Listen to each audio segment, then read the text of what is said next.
Admiral Reyna Blackwood stood at the observation deck of the Terran vessel Prometheus, her weathered face reflecting in the reinforced glass as she watched the distant stars. 20 years had passed since the Crixian Empire had driven humanity to the brink of extinction, forcing the survivors into hiding among the outer rim worlds. 20 years of careful planning, of silent preparation, of turning defeat into the forge that would reshape humanity's destiny. Admiral, Lieutenant Kai Patel's voice came through the comm system, the quantum readings are stable. All ships report ready. Reyna allowed herself a slight smile. The Crixians believed they had broken humanity's spirit when they destroyed Earth. Instead, they had only scattered the seeds of their own destruction across the galaxy. In hidden bases throughout abandoned mining colonies and within the cores of dead planets, humanity had evolved.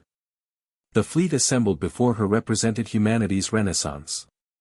300 ships, each powered by zero-point energy cores that the Crixians believed impossible to stabilize.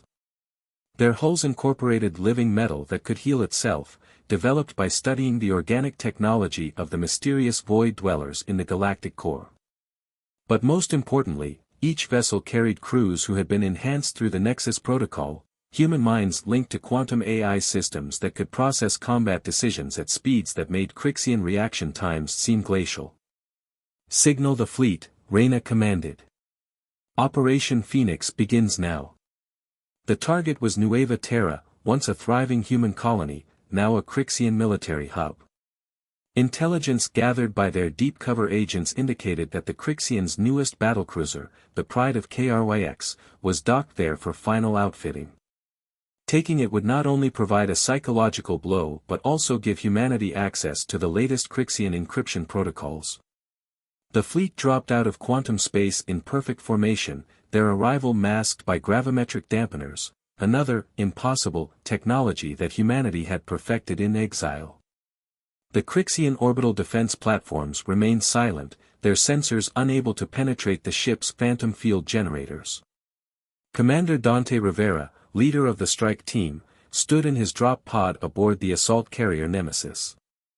His neural implants interfaced with his squad's tactical network, their shared consciousness moving at the speed of thought.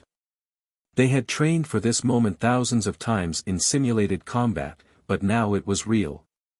"Remember," Dante addressed his team through their neural link, "we're not just soldiers. We're the ghosts of Earth, coming to collect our due." The assault began with surgical precision. Quantum-shifted missiles passed through the Crixian shields as if they didn't exist, detonating at crucial power nodes. As alarms finally began to sound across the Crixian base, hundreds of drop pods were already streaking through the atmosphere. The Crixian response was exactly as predicted. Their commanders, bound by rigid military doctrine, deployed their forces according to standard counter-invasion protocols. But humanity had spent 2 decades studying those protocols, learning their weaknesses, and developing counters for every move.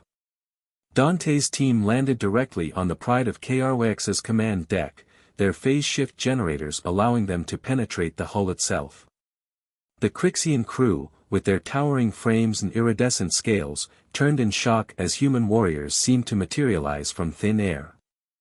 Their energy weapons proved useless against the quantum-shifted battle armor that each human wore. "Impossible," the Crixian commander hissed in their sibilant language, "you were broken.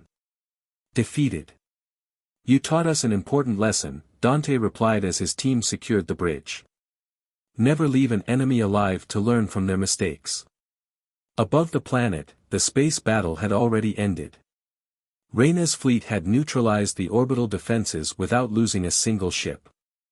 The Crixian vessels, caught completely off guard, had been disabled by targeted electromagnetic pulses that exploited a fundamental flaw in their shield harmonics, a weakness that had taken human quantum computers years to identify.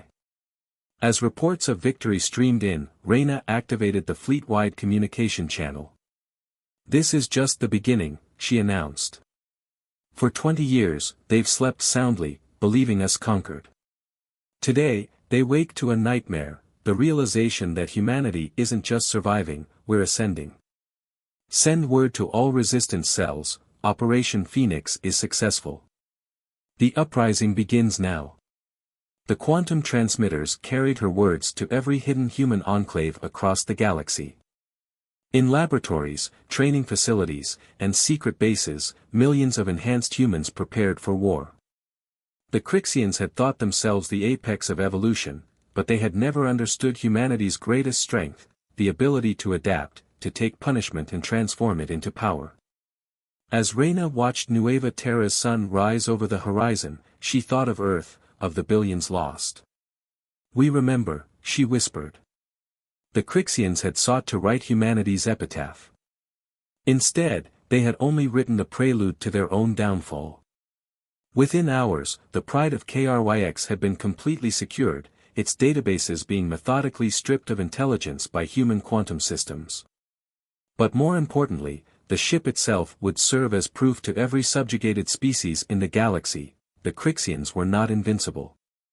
Humanity had not only survived their attempt at genocide, they had turned it into an opportunity for transcendence. The silent uprising had begun. And the galaxy would never be the same. The liberation of Helios colony began with a whisper. Deep within the sprawling mining complexes where humans toiled under Crixian oversight, a message spread through hidden quantum channels: dawn approaches.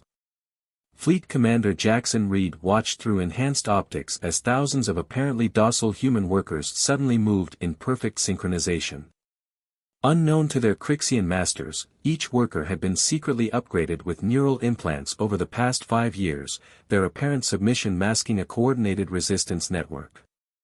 "All units, execute Protocol Avalanche," Jackson transmitted. Above the colony, his stealth fleet decloaked, revealing 30 warships equipped with humanity's latest innovations. The Crixians had grown complacent in their dominance, never suspecting that their slave labor force had been methodically sabotaging their defensive systems for years.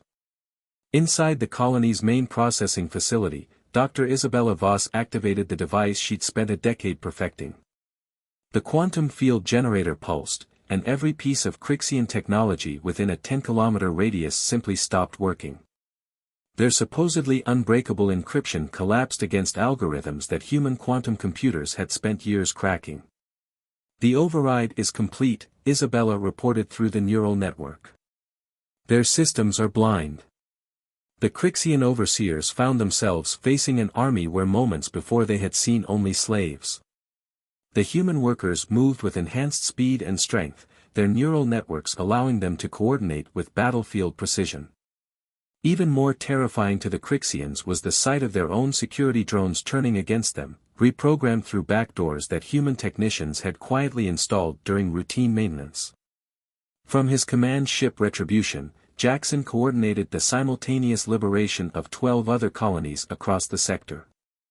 Each uprising followed the same pattern: technology failing at crucial moments, defensive systems turning against their masters, and slaves revealing themselves as soldiers in a war the Crixians hadn't known was being fought.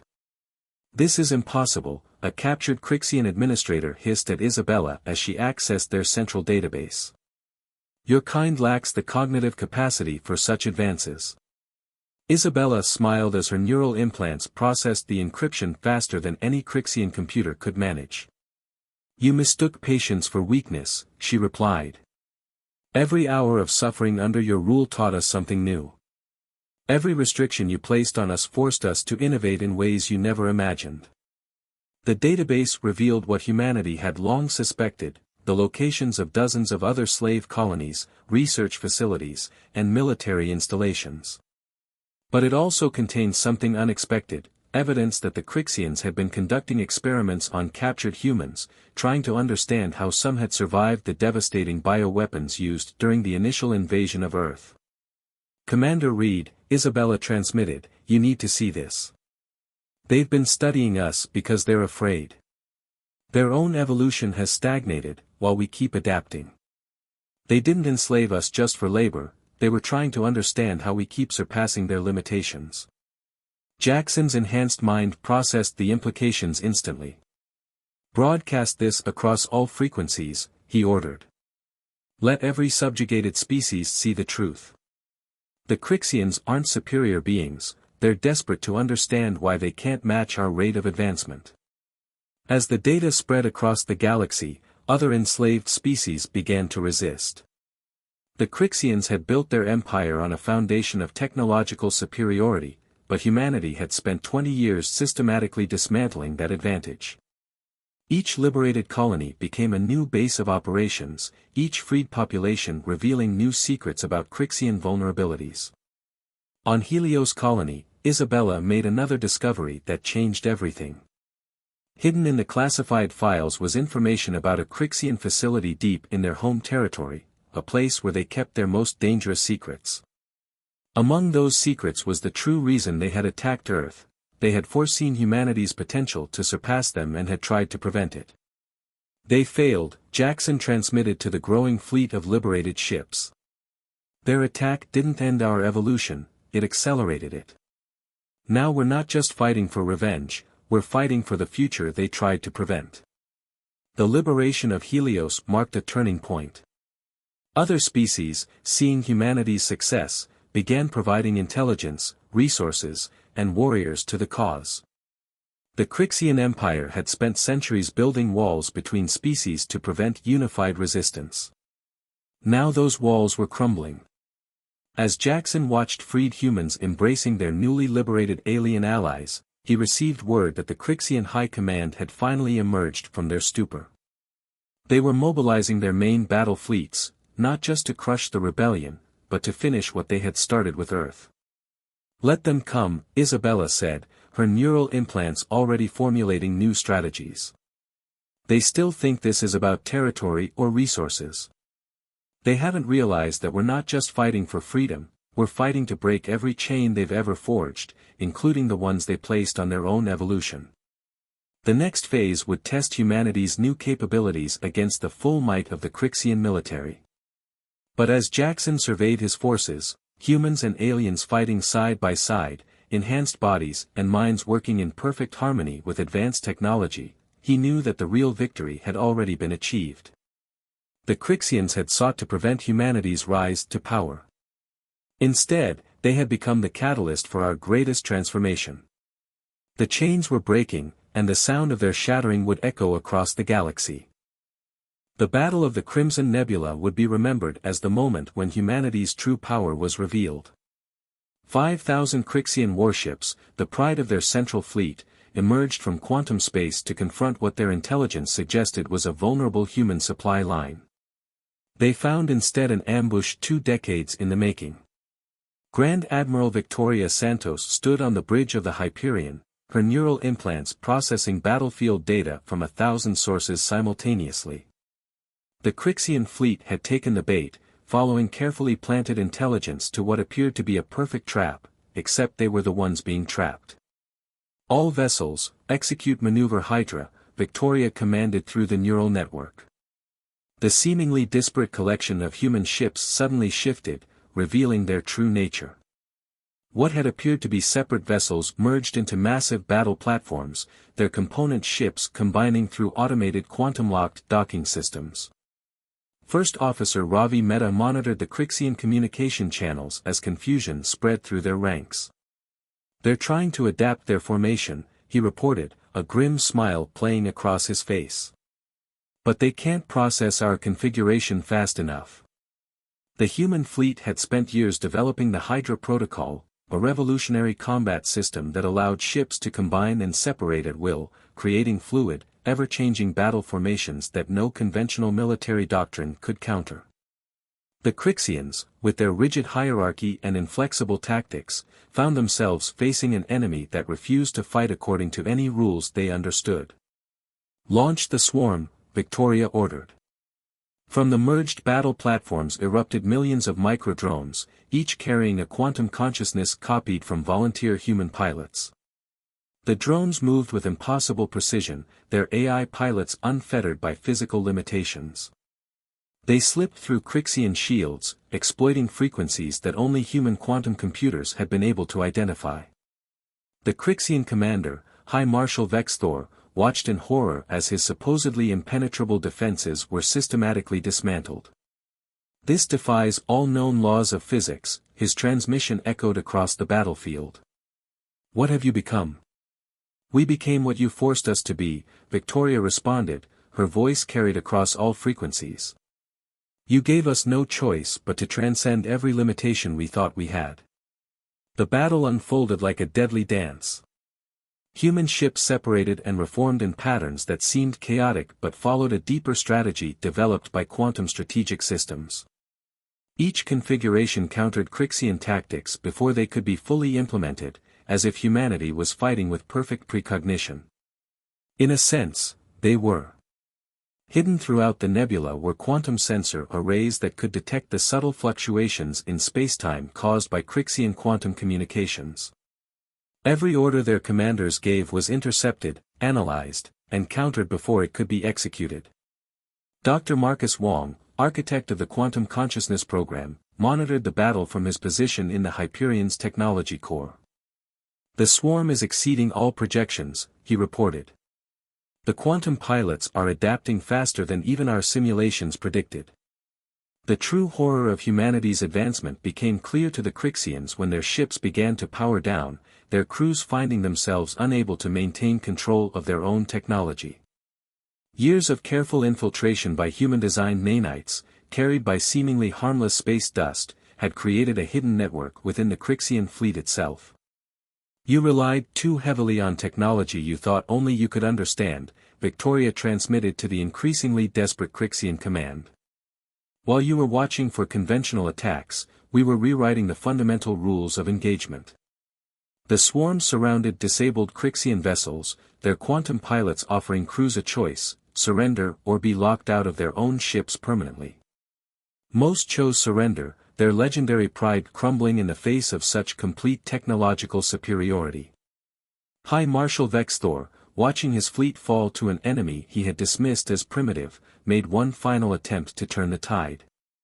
He ordered his flagship to initiate a quantum core overload, hoping to take a significant portion of the human fleet with him into oblivion. But even this desperate gambit had been anticipated. Quantum-shifted boarding teams, led by Commander Zara Hassan, had already infiltrated key Crixian vessels. The Neuralink soldiers moved like ghosts through the ships, their enhanced bodies and minds operating at speeds that made them nearly invisible to normal perception. "The quantum cores are secured," Zara reported as her team subdued the Crixian command crew. "And we've recovered something unexpected, tactical data on their homeworld's defenses." Victoria processed this information through her neural network, already formulating strategies for the next phase of the war. The Battle of the Crimson Nebula had done more than destroy the Crixian Central Fleet, it had provided the key to striking at the heart of their empire. As the last Crixian ship surrendered, Victoria opened a channel to all human forces across the galaxy. Today marks not just a victory, but a vindication. They thought they could break us, contain us, control us. Instead, they forced us to achieve things they never imagined possible. The tide has turned, and now we carry the wave of change to their very doorstep.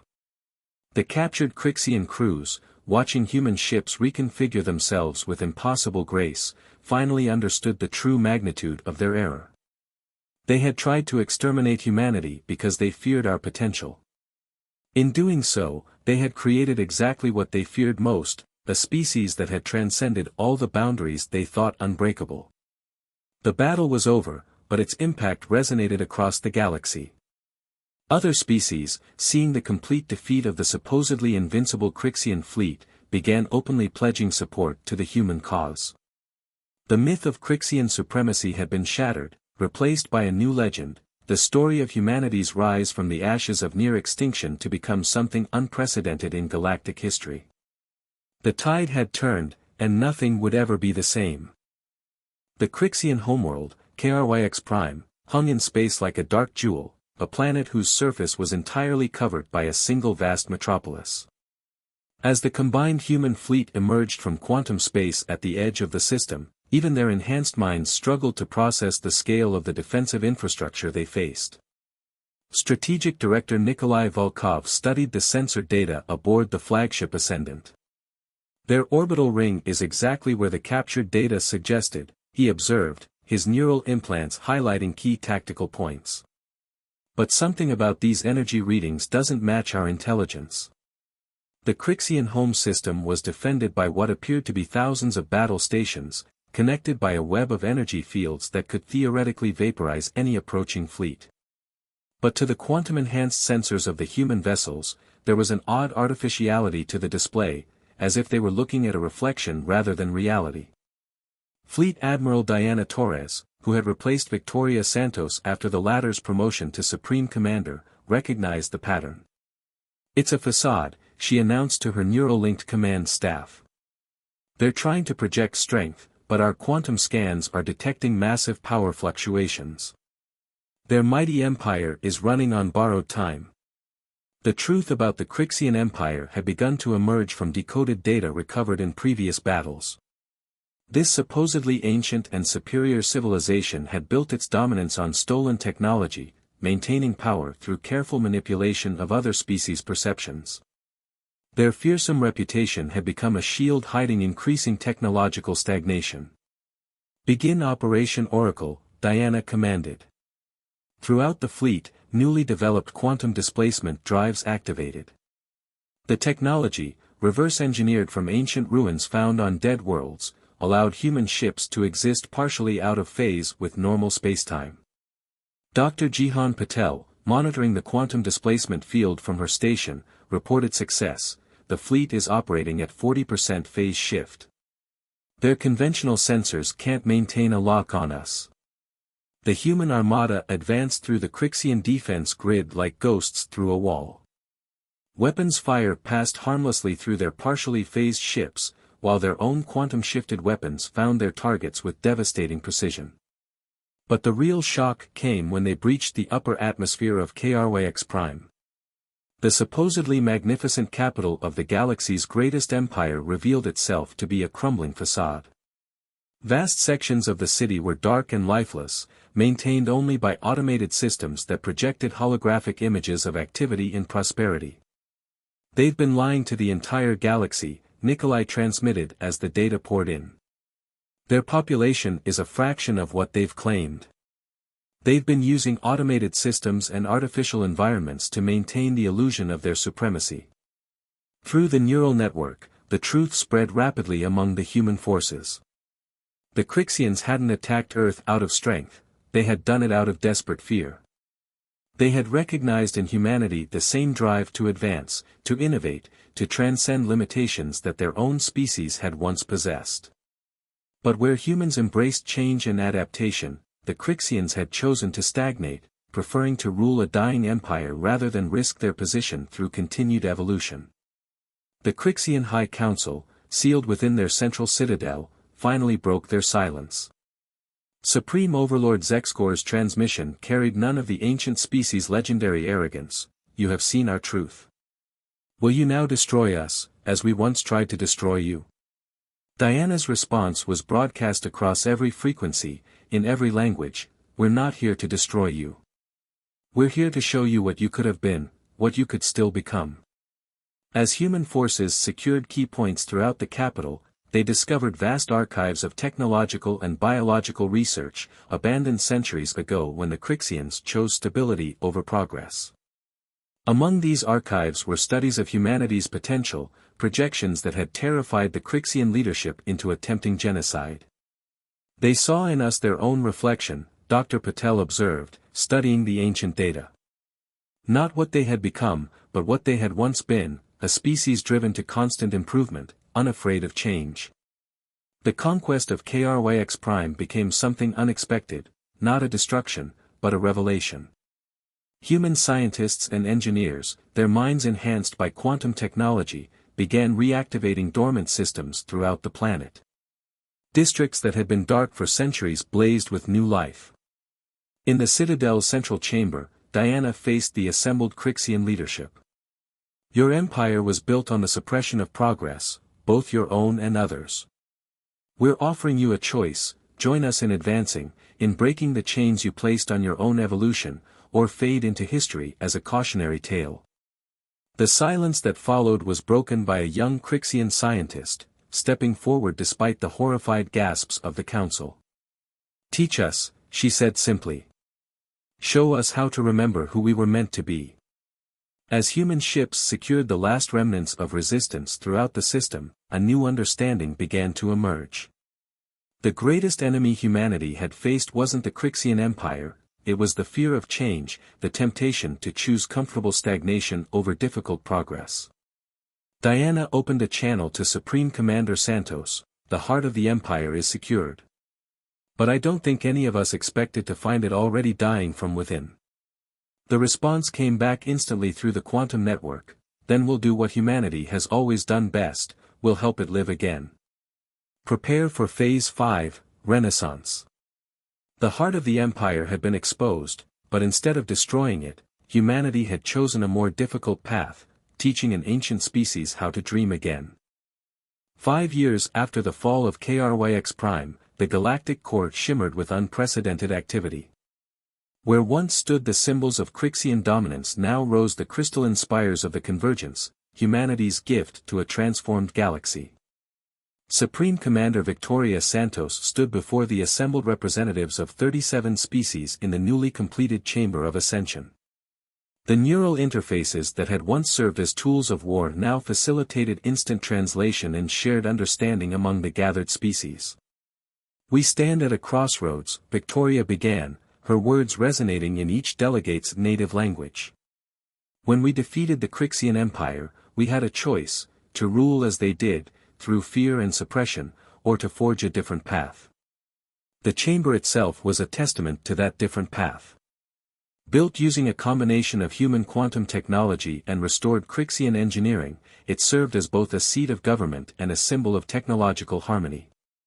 The walls shifted with living light, responding to the emotional resonance of the gathered species. Dr. Marcus Wong, now Director of Interspecies Development, activated the chamber's central display.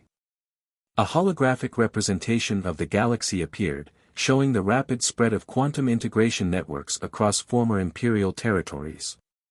In 5 years, we've achieved what the Crixians feared for millennia, genuine cooperation between species, each contributing their unique perspectives to our shared advancement. The evidence was undeniable.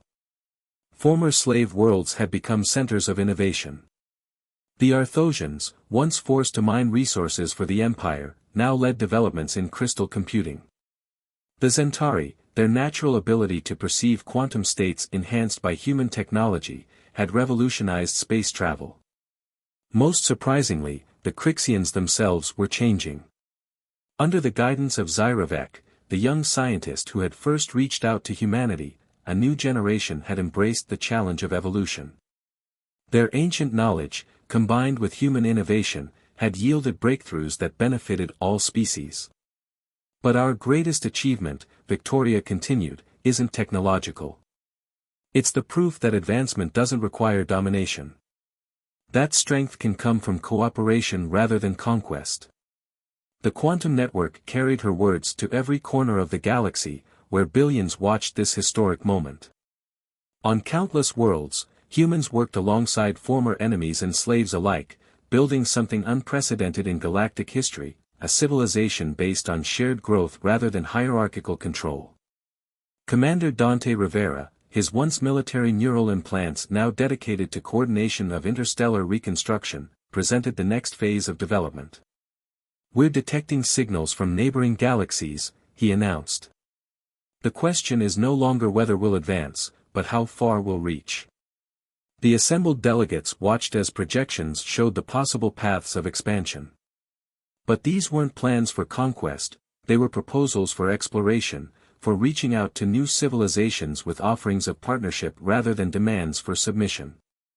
In orbit above, the combined fleet that had once liberated the galaxy now served as a core of exploration vessels. The quantum consciousness technology that had guided war drones now powered deep space probes, seeking out new frontiers of knowledge. Isabella Voss, her research having shifted from weapons development to xenobiology, shared her latest findings. We're discovering that the potential for advancement exists in every species. The Crixians didn't fail because they were inferior, they failed because they tried to prevent evolution rather than embrace it. The chamber's mood shifted as Zyravek took the platform. The Crixian scientist had become a symbol of her people's transformation. My ancestors feared change so much that they nearly destroyed themselves, and you, trying to prevent it. You showed us there was another way. Not just to accept change, but to guide it towards something greater than any single species could achieve alone. As the session concluded, Victoria made her way to the observation deck.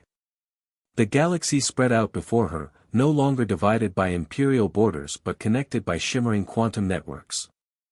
Planets that had once been prison worlds now hosted universities. Former military installations had been transformed into research centers. We did it, Admiral Reed's voice came through her neural link. We not only survived, we showed the galaxy a better way forward. Victoria smiled, watching ships of various species moving through the quantum gates in perfect harmony. The real work is just beginning, she responded. We've broken the chains of the past. Now we have to build the bridges to the future. In the distance, the first of the deep space exploratory fleets prepared to jump. They carried representatives from every major species, their mission not to conquer but to connect. Humanity had risen from the ashes of near extinction to reshape the galaxy, not through dominance, but through the very thing the Crixians had feared, the unstoppable power of shared evolution. The dawn of the new era had arrived, and its light would reach further than anyone had dreamed possible.